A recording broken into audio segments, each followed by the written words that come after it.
Here I have HTC Desire 12 and let me show you how to boot into the safe mode on the following device. So at the very beginning, start by holding the power key.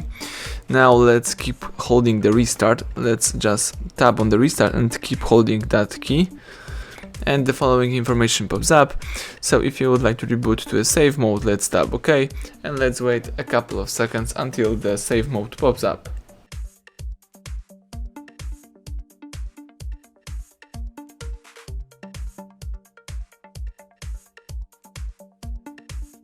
Excellent, as you can see the safe mode pops up, so now you can check out how your device works without the third-party apps, so it could be really useful mode.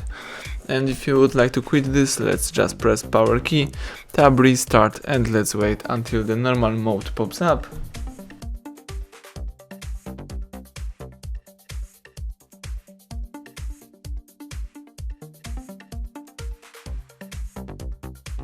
Excellent, now you can unlock your phone and start using your device. So everything went well, thank you for watching, please subscribe our channel, leave thumbs up under the video.